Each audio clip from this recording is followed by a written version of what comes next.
Week 4 of the SEC. Will Jackson Arnold enact revenge on the Oklahoma Sooners? And is Billy Napier's seat scalding hot? Time to get the squad together. You're talking ball with the SEC squad. From Alabama to Tennessee, from Georgia to Oklahoma, from Auburn to Texas, it's the local experts of the Locked On Podcast Network bringing you scoops, breakdowns, and the most comprehensive preview of the upcoming SEC weekend. It's the SEC squad, and we have a seat for you. Hurt feelings and thin skin are prohibited. Squad up, you're part of the SEC squad. What's up, everybody? Welcome into the SEC squad. Sit back, grab your favorite beverage, and join us as we get you ready for another week talking all things SEC. And today's episode is brought to you by FanDuel. Right now, new customers can bet just $5, and if your bet wins, you'll get $300 in bonus bets to use across the app. Download the FanDuel app today. Let's welcome in our squad panel this week. We got Zach Blackerby, Locked On Auburn. We got Jay Smith, Locked On Sooners. Lance Dahl, Locked On Kentucky, making an appearance. John Neighbors from Locked On Razorbacks. John Miller, Locked On Mizzou. Corey Burton, Locked On Vandy. Stephen Willis, Locked On Ole Miss. I'm Chris Gordy, host of Locked On SEC. And gentlemen, as we do every week in the first segment, right out of the gates, heading into SEC Week 4, give me a prediction. Something about your team. Doesn't have to be a score prediction, but something you think is going to happen with your squad this week. Zach, we'll start with you. Jackson Arnold has his best game ever played in the state of Oklahoma, and it's against his former team. It's not the craziest of predictions. Jay Smith, we'll just flip it to you. Oklahoma. Make it even easier. Oklahoma gets 3 turnovers on Jackson Arnold in his first game returning to Norman, Oklahoma. No shot. We're going to spend plenty of time talking on that matchup because, let's face it, it kind of is the sexiest matchup of the week in the SEC. Lance Daw, Kentucky, gets a little bit of a respite, but give me just a general thought and answer the question, should they roll with Cutter Boley moving forward? Because Zach Calzada, Yeah, that's my prediction for this week is that I think the staff is actually going to come out and say, yeah, Cutter is the guy for the job for the rest of the season. Yeah, Cutter Boley. Look, I talked to some Kentucky fans. I'm married to one. She was like, at least we moved the football. Calzada was just painful to watch. If we lose, at least we're moving the football. So give the fans something they want to watch. John Neighbor. A Kentucky fan? Yeah. You learn something new every day. I'm so excited about it. Wait, I just learned this? Does she I watch guess because me and Locked On Gordy are Kentucky? like besties, so I guess that's probably why I already knew that. Yeah, there's a lot of folks in my circles that are all married to people from different SEC schools. So how about that? John Neighbors, Razorbacks came so close, but no time for crying over spilled milk. You guys got a big one. Yeah, what does it matter, though? Because you can't win a championship at Arkansas, so it doesn't matter. At least that's what the athletic director said at Arkansas, so that's great. You're trying to bounce back. Arkansas's offense is really good. Taylon Green's best quarterback in the SEC right now, so I'm looking forward to seeing what he can do against Memphis over there at the Liberty Bowl, which Arkansas loves so much and loves playing at. Debatable. Somebody asked me that today. I said, is Taylon Green the best quarterback in the SEC? I said, I think Debatable. he is. It's not his defense's fault that, the defense sucks. The offense is awesome. John Miller, Mizzou, got a big one against South Carolina. Yeah, they absolutely do. And my prediction is I think this is actually the week. I think Missouri's going to beat South Carolina this week. And I think this is the week the nation at large starts to take notice of what seems like a really good Missouri team.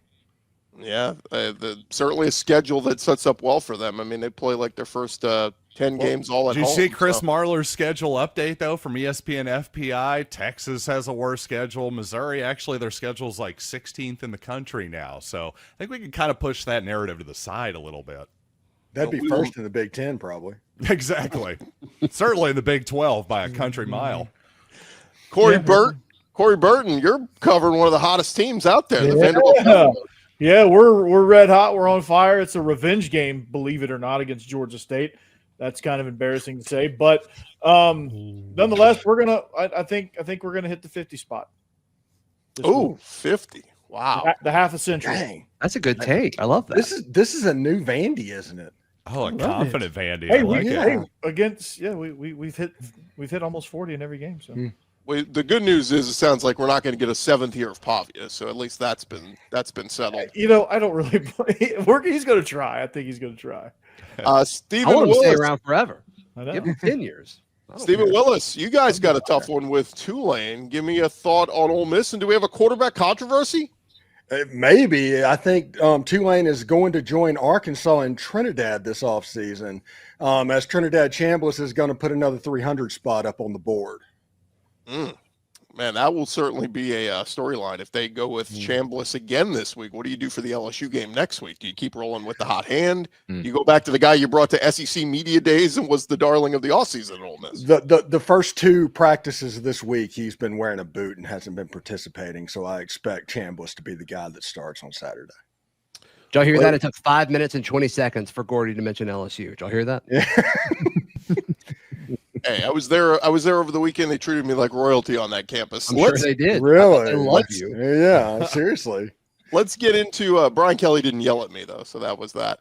That's always good. Let's His get victory into lap it. after Sela is going to be fantastic. Let's get into it, guys. Good predictions on everybody. What you got, Zach? I don't think his rant was wrong. It wasn't. I don't know if he should have done it, but I think what he The actually tone might have been a said little wrong. was totally fine. Right. Yeah, I mean, if we would have known it would have been frowned upon, he probably wouldn't have. But yeah, was he wrong? No. His voice naturally gets whiny whenever he does Yeah. that. So That that's might be the part of reason it. That's more Eastern in him, probably. Yeah, because I read like people tweeting the quote, and I'm like, "What's wrong with this?" And then the I video think it was a that it little was the different, but- first question out of like, for instance, let's put it this way, Zach. What do people have been saying about Auburn? Oh, well, when's Jackson Arnold going to throw the football? Let's say they go into OU and they run for 300 and they get the win, but Arnold throws for 99 yards. What if the first question at the press conference was, good win, coach, but when are y'all going to air it out here with Jackson Arnold? You know what I mean? Like, that's where it'd be like, okay, we won the game. What do you want from me? Yeah. I also think that there was another extra narrative there because if you remember, he was saying like another question. He just goes through like all the negative stuff he was going to bring up, like back to back to back. So it seems like there's a little bit of history there. Sure. Yeah, fair point. Yeah. Well, let's get into it, fellas, because we got some big games this week. I want to save Auburn, Oklahoma for our next segment. But John Miller, while we got you here, South Carolina versus Mizzou. This one just a week ago looked like, man, this is going to be a fun one. And Lenore Sellers goes and gets hurt. Vandy steamrolls him. Sounds like he's kind of in a concussion protocol. And the time we're recording this, it does sound like he's not going to go, but we'll certainly wait and see. But where are you on South Carolina versus Mizzou, John Miller? Well, I feel pretty good about it simply because South Carolina just hasn't performed very well so far. And really, I got to say I was surprised initially by just how big the line is for this game. It's bounced back and forth between 12.5, 13.5. I think it's now 11.5 because there's been some optimism that Sellers might play this weekend. But I have to say, I just think Missouri at home here, I think that's what the line is really all about. It's kind of telling you that Missouri has performed a lot better than South Carolina regardless of Lenore Sellers. But I will say on Sellers, for anybody who is speculating on him, and here's a tiny bit of speculation here. If I'm going to assume he has a concussion, if he suffered a concussion on Saturday, then he's truly a game time decision. We can't really talk about, on Wednesday, he says, because those type of post-concussion syndromes symptoms can pop up, here, there, and yon. I just think it's way too early to make any judgments there. Yeah, what by the about way, Eli Drinkwitz today taking a shot randomly at Lane about the injury report at his press conference whenever Austin Simmons played and threw a touchdown pass? I guess I missed that, Steven. What exactly happened there? Oh, Eli Drinkwitz says, I don't want to get in Lane's business, but is it an injury report or an availability report? And I was like, whoa, that's a hell of a stray. Yeah, I think the situation was what Chambliss he was bleeding and they had to pull him out of the game. And so Austin Simmons came in for a couple of plays. You know what, Yeah. Steven, if that were anybody else but Eli versus Lane, I feel like those guys just kind of enjoy lobbing shots back at each other in kind of a playful way. If that were maybe Josh Heupel and Eli Drinkwitz, I'd be going, ooh, that seemed like a real shot. But Lane, I'm kind of like, it seems like all in good fun. Feels like everybody has fun with just throwing shots at Lane in some capacity, just for giggles. That's basically what it is. No offense Lane to does the same thing to them. no offense to Luke Doty, by the way, who just poor kid. I mean, he's been there forever at South Carolina. He looked awful coming in against Vandy. Corey, you saw him. Does anybody give South Carolina any chance if it's Luke Doty having to go to Mizzou? If they can find a way, no, No, there's not. No. No, I was like, oh, what's he about to say? I know he's about to give us a whole little. No. I was that's going to say if they could find a shot to Nick Harbor down the field, which they didn't even try one shot to a guy that's 6'5", 240 and runs a 4.3. Even with Sellers in, like, Wasn't he hurt at one point during that Vandy game?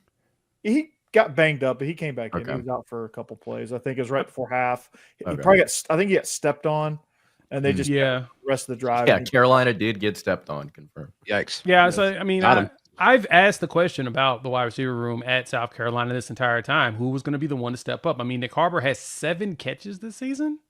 Like they're just not. They low. don't have any flow to their offense whatsoever. It doesn't Doesn't seem feel like like Mike Shula knows what the heck he's doing. Honestly, Wait, was that a joke? sort of. Yeah. Is there any hot seat talk if the season falls apart for South Carolina? Ooh, should be. I think he's fine, but there's that sexiness to the Virginia Tech They job, might right? encourage him to go to Virginia. See, I was going to say, I don't know about hot seat, but maybe a hot jump to Virginia Tech. I don't know how much he actually cares about following his dad or that. I really have no idea there. But if that Is there means gonna- something to him, well, now's the time to jump. Virginia Tech looks terrible. Yeah, and if And it's the Carolina, same Are you down going to to have a me. better quarterback at South Carolina in the foreseeable future than what you have right now? Like, is it- Unlikely, highly unlikely. I'm with you. Yeah. And he And, has the thinnest skin ever in college football. My Yeah, I was goodness, just going it to is say, so in that easy to rattle Vanderbilt that game, guy. Shane Beamer, please work on your poker face a little bit. When your team's losing, your body language is horrific. Mhm. And they feed off that, and I Man, agree. it's unreal. And I'm still living in a bizarre world. He'll just hear Chris Gordy say Vandy steamrolled an SEC opponent. Like that verb usage is it's just Feels so good. It's like a warm sweater. Yeah, and Fresh Big out the Bad dryer. Willie B. Everybody talks about Willie B. And then Vandy walked in and put 30 on him. first drive they marched like 10 plays. Let That me place was like, whoa. let me throw this out to you guys. Did we put too much stock in how South Carolina and Florida finished last season, thinking it would just carry over to this year? Absolutely did. that's the case. Yeah. At least with Tried to South say that Carolina. I'm not myself. sure about Florida because Florida had a brutal schedule. I don't know that we put much stock into them to Well, begin with. I would say I'm more shocked by South Carolina than I am Florida personally. Mhm. I think some of that has to do with schedule, and then some of that, like I think the DJ stuff was a little overhyped statistically. A lot of that had to do with they played. Was it Samford that they Samford, played the where they first got most of 500 his yards. yardage? Yeah. Yeah. I mean, Lenoris was legitimately good last year, Right. and so that just hasn't sustained. Coaching matters. DJ, I Yeah. think, was a little kind of inflated. Matters. And I think that it's also like obviously you're having some issues on offense, but maybe Corey can speak a little bit more to this because I didn't watch the entire game. Giving up 31 points to Vanderbilt at home. I mean, defensively, like this D line has not been exactly what they have expected it to be, at least consistently. And then you had that one FCS game where you had to have special teams kind of carry the way in a really weird, I think, like rainy situation. So it's been a weird start for Carolina, but it's not just like one issue. It's like across the board they're having problems either with coaching or with talent not stepping up. It's been weird. And that was kind of the thing that a lot of us that did, sound the alarm when people were talking about South Carolina was you lost 2 guys to the league on a defensive line. Do you have guys to replace it? Who's going to help They got Dylan Stewart get the attention off of his back? We Dylan don't know Stewart who got they ejected. are. He got ejected. Yeah, right. Well, in this one, yes, but more so, my point was for the season because that, as Lance mentioned, that defensive line has not looked that impressive so far this year. And That's Kennard where was we the- had questions. Kennard was the SEC Defensive Player of the Year, and we just, they'll be fine because they got Stewart. They'll get another one. Where? Brian think Thomas. it's a combination of you lost Kennard, you lost Rocket Sanders, and Mike Shula as the OC hasn't worked. What's the injury to I Lenore? forget about that. I forget about that. That's the reason why they suck. Yeah, that's right there. They had no identity offer. They had, I mean, it was brutal to watch. Yeah, it's And pretty after that Zaylen Wood interception where they dropped him off of the nose and they brought the safeties and he picked it off right there when they were about to get points, that deflated him. And that probably was the nail right there. Can you imagine being a bad enough football coach that Alabama fans nearly quit? I mean, that's Mike Shula's legacy. After he had him in like the top 10. I mean, it was Yeah. it Well, was wild.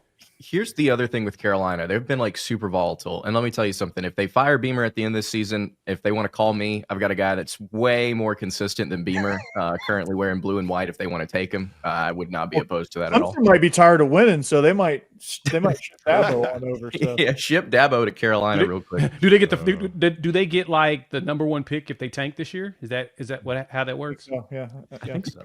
All right, gents. Jackson Arnold, John Mateer. Choose your weapon. We'll preview that matchup coming up next. Back to the squad show in just a second, but first, it is almost the weekend. It is time to look back and crown this week's MVP on Who Delivered, powered by DoorDash. And just like you can win every Saturday with DoorDash streaks, saving more every time you order, these players delivered when it mattered most. Let's jump into it. And for Mizzou, we're going with running back Ahmad Hardy, delivered in a big way. Hardy rushed for an eye-popping 250 yards and 3 touchdowns in Mizzou's win over ULL. When the pressure was on, Hardy came through. No hesitation, no delay. And if you've been watching him week after week, performance wasn't a fluke. He is just on a streak, 3 straight weeks of 100-yard rushing performances. And just like Ahmad Hardy delivered for Mizzou, DoorDash delivers your Saturdays. With DoorDash streaks, you save every Saturday you order, stack it up all season, and you can save up to $250, including $100 in DoorDash credits. Order this Saturday. Keep the streak alive. Fuel your game day only with DoorDash. Terms apply. Promo period through 11/18. This episode also brought to you by our friends at FanDuel, and the NFL season is here. As you guys know, in FanDuel, they are making sure that you are ready for every kickoff with a can't-miss offer. Right now, new customers can bet just $5, and if your bet wins, you will get $300 in bonus bets to use across their app. And you're going to love using FanDuel because it fits however you like to bet, from player props to same-game parlays. Game already started. You want to jump into the live action? You can do so. It makes every game more exciting, whether you're watching your team or, look, you're just playing your fantasy football lineups and you want to make some more games more interesting. It is quick, easy, and the best way for you to add a little bit more energy to your Saturday. So if you're ready to play, if you've never signed up before, download the FanDuel app now and visit FanDuel.com. That's where you go to get started, get signed up. That is FanDuel.com. Get signed up, place your first $5 bet, and they will reward you with $300 in bonus bets to use across the FanDuel app. SEC squad rolling along here, and guys, the SEC game of the week. I'm glad we got Zach and Jay here because, fellas, it is 3-0 Auburn at 3-0 Oklahoma. Jackson Arnold versus John Mateer. I love John Neighbors already shaking his head. What is the key to the victory in this one, fellas? Well, whichever team scores more points is going to win. No, This guy.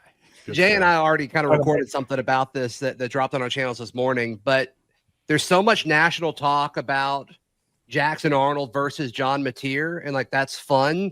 But what's going to decide this game, I think, is in the trenches. And I think it's this Oklahoma defensive line that, I mean, I think it's been surprising, but they've been elite by every stretch of the imagination, going up against an Auburn offensive line who's done a great job of creating running lanes for Auburn rushers. To me, I think that is the matchup that will decide this football game. Yeah, I'm agreeing on that. The bigger thing for Oklahoma is forcing Jackson Arnold to throw the ball. Now, to me, and this is really, truly no shade whatsoever, but Jackson Arnold looks like the same quarterback he looked like the first 3 games last year. He picked his spots, but really good at running the ball, so you really didn't have to throw it. But then you had the Tennessee game, and that's when things kind of went a little bit off the rails, and that's exactly what Heupel and them did. They said, no, we're not going to let you guys run like you want to. We are going to force you to throw the ball. But you have a player like James Pierce, it's kind of easy to do that, right? You got this big old edge coming around there on the injured offensive line. He's going to make things very hard for you. Now, granted, the Oklahoma defense did what they were supposed to do to hopefully win the game, but, unfortunately, our quarterback would give it back literally the next play after we would record a fumble. So, for us, it's going to be a similar scenario as Michigan, as well as Tennessee is. We're just going to have to force those passes, make him have to go deep. Auburn has great receivers, but the question is, will Jackson Arnold underthrow them, or will he be able to actually overthrow them in this game, especially when pressure's in his face? Yeah, and there hasn't been a defense yet that has chosen to stop the run with guys in the box. There've been guys playing back, which is weird. That's not how I would defend Auburn, I don't think that's how Oklahoma is going to defend them. And so to me, it's like, yeah, Auburn can run the ball. Jackson can run the ball. Damari and Jeremiah Cobb, like those guys can tote the rock. If I'm playing Auburn, I'm like, you got to beat me through the air. That hasn't happened yet. I think it does happen on Saturday. We'll see if Jackson can do it or not. Yeah, the thing that was interesting about the Baylor game is the talk leading into it was Dave Aranda saying, we got to stop the run. We got to stop the run. We're going to try and stop the run. And then they came out in that too high shell and essentially dared Auburn the entire game. They never came out of it. They shouldn't have. Yeah, and they never came out of the entire game. And so Auburn just gouged him on the ground. So what does Oklahoma do both, I think, schematically, and then can their personnel kind of carry the way there? Because who knows? Maybe Oklahoma does want to run some too high shell stuff, but can their personnel kind of stop Auburn a little bit better at the point of attack than maybe Baylor can? And does that open up a lot of things for what Brent Venables and that defense wants to do? I think it's going to be a little bit more of a chess match than we currently expect. I'm really excited to see how Auburn chooses to operate, and then what Oklahoma does, where they pick their spots, because Auburn, on paper has one of the best receiver rooms in the country. Can they get them the ball, and if so, how? Yeah, to me, the blueprint really is going back and watching the Oklahoma-Alabama game. That right there is exactly what they're most likely going to do. You have a quarterback who can throw, got a receiver who, 17 years old. I don't know if y'all knew that, but, Ryan Williams. Wait, he was 17? He's 18 now, right? He was 17 at that time. He was 17 at that time in that game, and he was out there putting up, doing crazy windmill catches and flips mid-air to catch him, in the back of the end zone. But that's basically what Oklahoma did. Is a massive dude in Jalen Milroe. We're not going to let him run all over us, and so we just made it difficult for him to do the things he wanted to do. My expectations, Oklahoma's going to go with that exact same format. Tennessee, the same. As much as we talk about Nico and everything, they were a power run team last year. That was Dylan Sampson's team. They hand him the ball and he goes.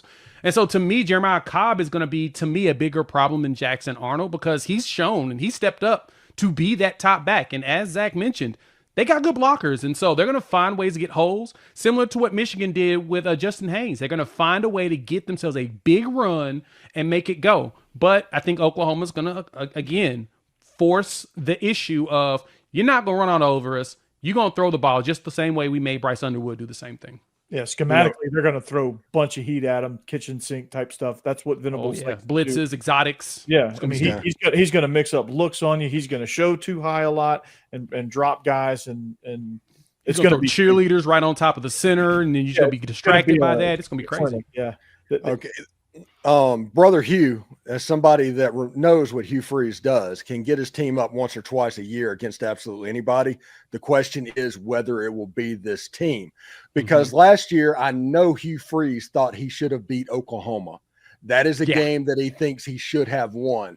Will this be a lock the gates behind you type of game for Hugh Freeze and go out there and have a big effort, and maybe they're a little bit down against Georgia, or maybe they're a little bit down against Bama? Is this the game that Hugh Freeze kind of really gets up for in the early part of the season? That is my question. If it's a normal game, Oklahoma's going to win. But if it's one of those Hugh Freeze specials, those Hugh Freeze Alabama type games from back at his Ole Miss times, this could get really weird really quick. Yeah, Hugh Freeze's got to know if Auburn wins this game, I think it changes the way you talk about this football team. This is kind of, this would be a big. No, John? No, you don't think so? This is a 4-game stretch that's coming up for them. You're at Oklahoma, you're at A&M, who's showing us they look like a legitimate team. You get that bye, and then Georgia comes into town, and then Missouri follows right behind them. That's a massive 4-game stretch in 5 weeks. Yeah, and not to mention the fact that, again, if you're going to be playing it, like Auburn's going to win no more than 2 SEC games this year, and so is it going to be is it going to be this one, or is it going to? They're going to be Kentucky more than likely. I don't know how they could win on Saturday, and you still say that. Is my point.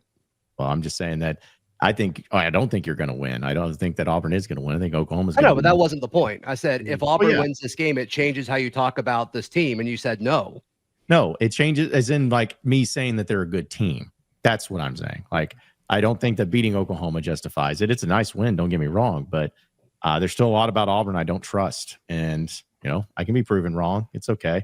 Maybe I'm just bitter. It's fine. I'll put it this way, guys. I saw an Oklahoma fan commented and said, "Okay, so we beat Auburn in their house.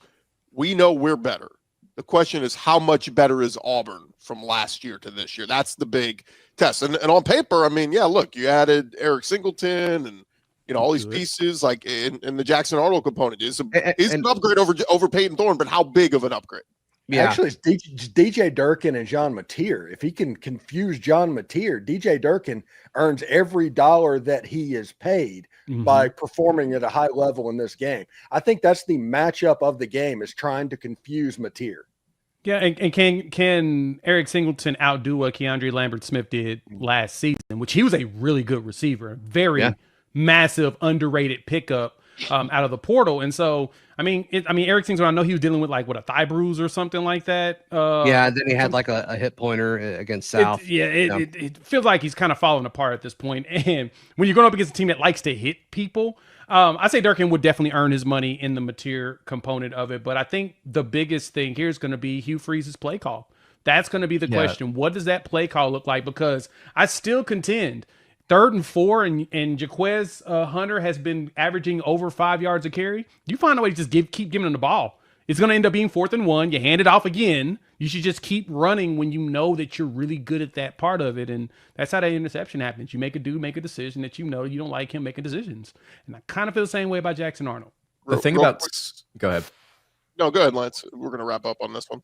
The thing about Singleton that I find interesting is that with his injuries, Auburn hasn't really opened him up. Auburn hasn't really opened up the can downfield really for anybody so far. So do they show something different in this game? Do they have that even in them? My assumption is just based on what we've seen from these guys, both from last year that were still in the program and from through the portal, that they've got the ability to really stretch the field. And they've not really shown that at all. So is Auburn kind of hiding something here, or do they just really not have the ability to do that like we thought? I think that's seven attempts of 20 yards or more downfield, only 7 all year. I think they're hiding. I think they're hiding because they've got 2 guys that are just that good at they're different players. Deep. Take advantage of that. But real quick, moment of truth. Raise your hand if you're taking Auburn to beat Oklahoma. We got Steven, we got Lance, we got Zach. So 3 of us. The other 5, we're sticking with OU at home. Look, John Mateer in Oklahoma. The one thing Oklahoma has done is even against the 2 cupcakes, they've beaten the crap out of them. That's something a lot of other SEC teams haven't done. Kind of played down. Look at Auburn against South Alabama last week. I was like, what is that score? What is happening in that game? But anyway, who cares? Well, we'll see. Oklahoma demolished Temple. Lose against Oklahoma. It's not because the second half of South Alabama. Yeah, it might be. We'll see. All right, we got some sneaky good matchups coming up. We will talk about more squad talking ball next. Quick minute here for our friends at Mazda. Look, Mazda crafts cars for those who do more than simply move. Mazda delivers confidence with every ride, with more IIHS top safety pick plus awards than anyone else. From footwork to breathwork, athletes, they sweat all the details. Mazda, they bring that same intention to how they craft every model. You can feel the Japanese craftsmanship in every detail, from the metallic accents to available Napa leather upholstery. You can make everyday drives feel like anything but, from smooth handling to intuitive controls. And with all-wheel drive standard in every crossover SUV, you can drive with confidence through almost any season. Just like our players, we sweat out every detail, because when you make every move count, impossible becomes irrelevant. It is with Mazda. Mazda, move and be moved.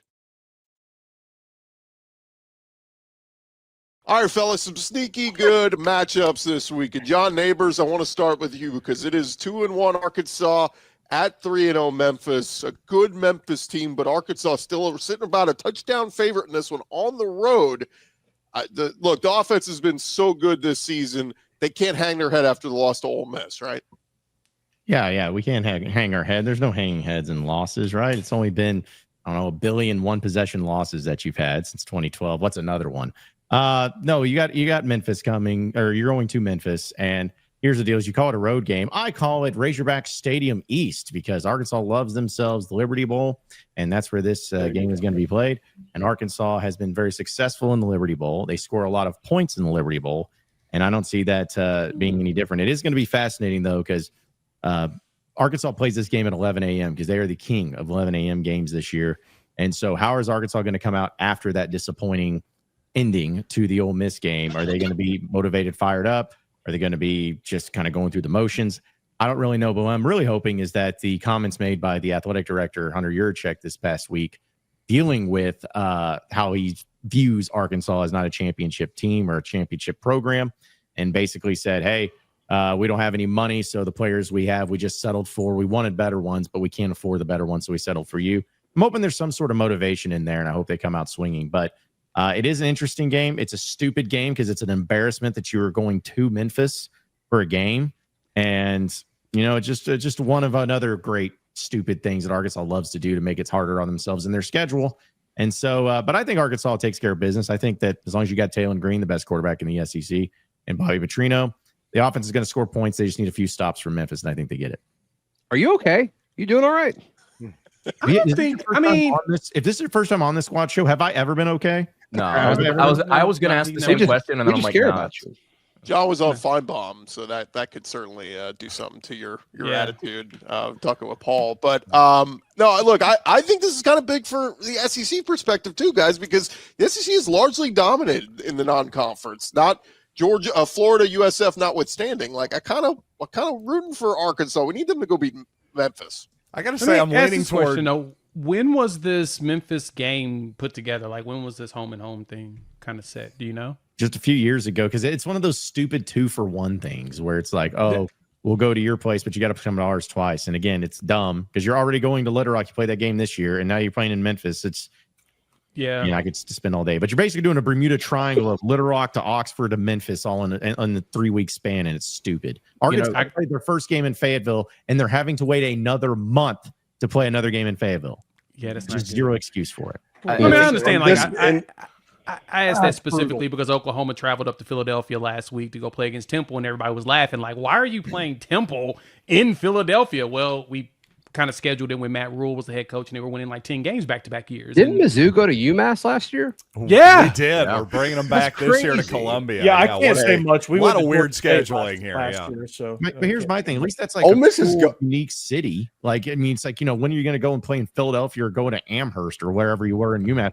Like, Memphis is literally where Arkansas was. It's always at a year ago. The Liberty Bowl. I've got the most embarrassing one. When Ole Miss had Eli, they went to Jonesboro. At Arkansas State. Yes. Wow. Yeah. Even more than Georgia State last year? Yeah.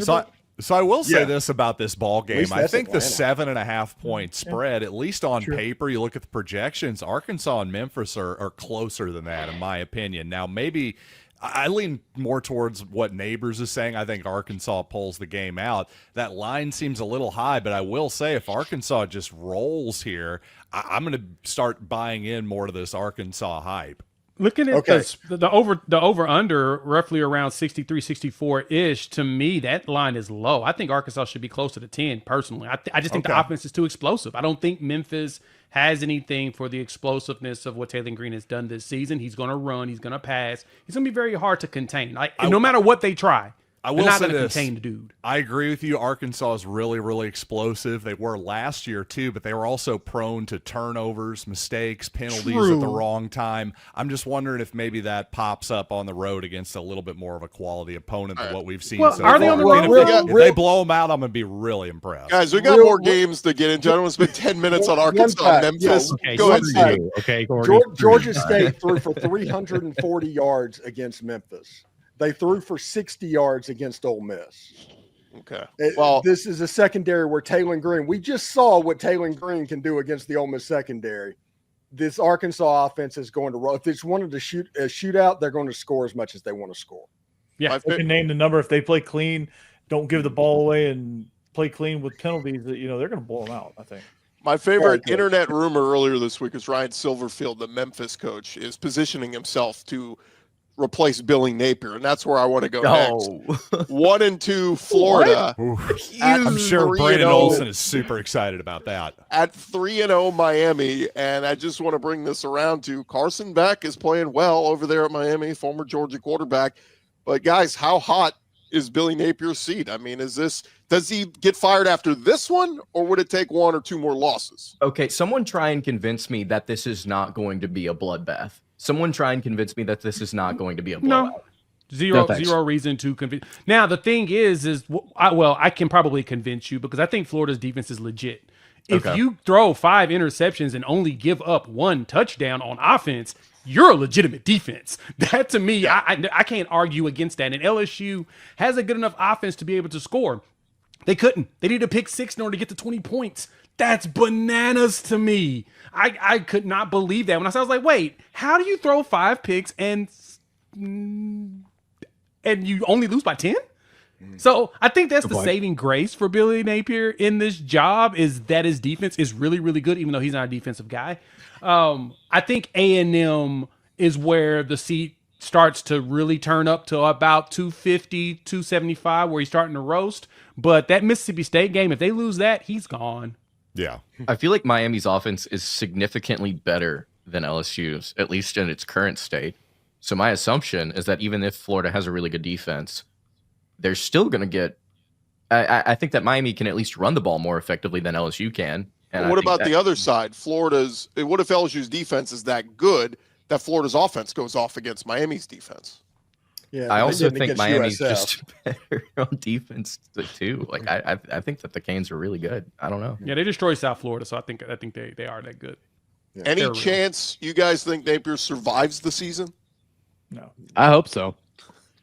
We all would like him to, but I don't think he does. I mean, if DJ Lagway stops throwing 5 interceptions a game, he's got a shot. I don't know. I feel like we've maybe gone a little bit too far on the DJ Lagway hate after 1 week here. I get it. He's got a long way to go. And he was terrible in that game. I completely understand. I'm just saying, is he going to be that terrible the rest of the season or in this ball game? I think maybe it's gone a little too far.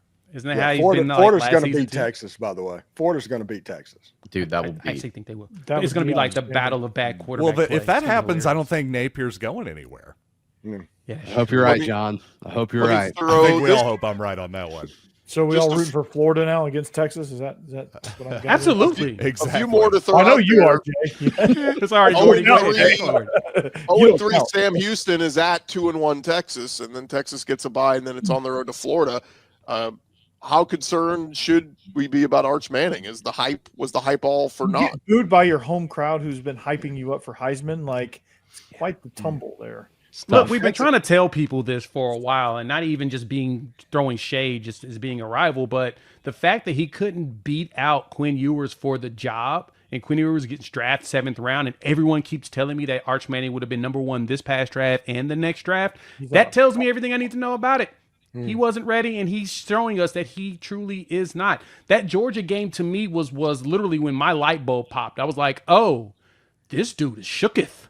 He's not going to be able to handle this. They for real had that dude in a blender. And it's like, yeah, so we expect this to be any different this coming season. And we kind of, I mean, the Ohio State game was, but you could see the throws. The throws just look so scared. It's kind of crazy to be Pulling honest. back. The way and Sark is using him is a sailing little. or skipping. They have the tools around them where I feel like they could make things easier for him than they currently are. He which looked is more surprising because- comfortable throwing in those games last year in the spot starts than he does now as the full-time starter. Well, because he's a all mental. full-time quarterback. It's the mental thing, right? Mental, Like, for yeah. example, and like I said, I mean, no shade here at all, but I mean, Jackson Arnold looked amazing in spot his freshman year. He did. He looked great against BYU. He looked fantastic against Arkansas State. He was dominant in that Arizona bowl game, and then, for some reason, things turned off. And Texas, I want him opened to as a beat y'all 40 so bad this week. He's going to have some actual It's not receivers. happening, For- Zach. I love you, man. Yeah. Texas is a 41-point favorite in their game this weekend. They're not 41 points better than Air at this point. They really Steve, aren't. Steven, that's let's end it with you. 3-0 Tulane heading to 3-0 Ole Miss. I think the national people aren't talking enough about this one. It's one of those situations to where Ole Miss turned the ball over in the first quarter in the first 2 games, and that kind of put them behind the 8 ball. But they've been pretty good other than that. Against Arkansas, they played an unbelievably clean game. It's the best game that Lane Kiffin has coached because one mistake and Arkansas wins that game, and there wasn't a mistake. There wasn't a go for it on your own 35. There wasn't a go for it on the other team's 35. It was take the points. Every possession ends with a kick and win the game. If that continues, it's just Tulane's got good players. I don't think they have good enough players to necessarily threaten what's going on. I think Ole Miss should win this game by a couple of touchdowns if they play clean. The difference is John Summerall has a very well-coached team to where if you play down, you throw interceptions, you do stuff like that, they will beat you. They are that good. It would not surprise me after this if Tulane ends up 11-1 and goes in the G5 bid for the playoff. But I do not think they're going to walk in Vaught-Hemingway Stadium and win the game. Is John Summerall in the SEC next year? Yes. Kentucky. Lance? I'd like for him to be at Kentucky. I would have liked for him to be at Kentucky a season ago. Although at this point, man, with what Alex Golish is doing at South Florida, I mean, I understand Summerall's ties, but if you can get Golish, I don't see why you wouldn't get him. You go for Golish. Maybe John I think Neighbors, Summerall's team's he's at strong enough. Arkansas? I feel like this game is going to be Lashley. like Alabama versus South Florida a couple years ago. I think it's going to be a challenge for Ole Miss in this one just because they've got to play a very clean ball game, and we haven't seen that yet. But I don't think that Tulane pulls an upset, but I do think they keep it closer than people are comfortable with. I just They can't were wait to close. see Trinidad go for Heisman numbers again. Or you know what? No, he's probably going to suck. And then it's going to piss me off all over again. And it's going to be like, oh, okay. So his Heisman game was Arkansas. You know, he wanted to do that. But We got to get Arkansas. Where's the Steven- neighbors, man? Steven, We got to wasn't get it some close wins. last year, like going in the fourth quarter or something? It was 2 years ago, when Ole Miss went to the Peach Bowl and played Penn State. It was a field goal at the end where Ole Miss went up by 6 points, and then they had a scoop score. They ended up winning by 13. But it was a close game, and Tulane played that game with a backup quarterback. A lot of people forget that. But Tulane basically figured out how to stop Ole Miss's offense at that point with Jackson Dart by doing the engage 8 thing on offense, just sink back deep, and if they throw the ball deep, get turnovers and rush the quarterback and stop the run. Arkansas tried to do that, and he hit the checkdowns. It's backs out of the backfield, and that's something that's a little bit new, and believe it or not, is something as stupid as that has Ole Miss fans feeling pretty excited right now. All right, Kai gents. Horton was Simple cooking. things, Steve. Simple things. We will leave it there. Real quick show of hands. Does everybody think Ole Miss beats Tulane? I might ride with Tulane. I'm thinking about it. Everybody think Vandy takes care of Georgia Southern? State. Finally, revenge game. I Everybody love thinks it. Miami beats Georgia Florida, State. hands them their third loss. Yeah. Miami. Yeah. State Miami. Yeah. Oh, John Neighbors, you think Florida pulls it off? I just feel like Billy Napier is going to have some random win. And I think that might be it. It ain't that one. It's Texas. That's the random. I think it's gonna be Well, tough. that'll be a Miami. random win. Florida will This probably is just for favor now. Gordy's comments. This will be Cristobal's random win. There you go.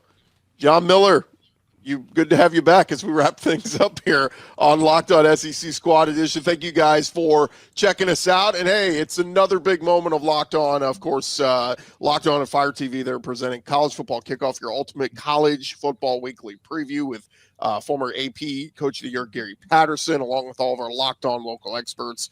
A college football preview only Locked On can do. Catch College Football Kickoff every Thursday throughout the season, only on Fire TV. For Zach, Jay, Lance, John, Corey, and Steven, I'm Chris. We'll talk to you guys next week on the SEC Squad. Corey's cousin cooked Boomer Clemson. sooner. Yep. We're coming for Jackson Arnold. Jackson Arnold time, baby. Let's go.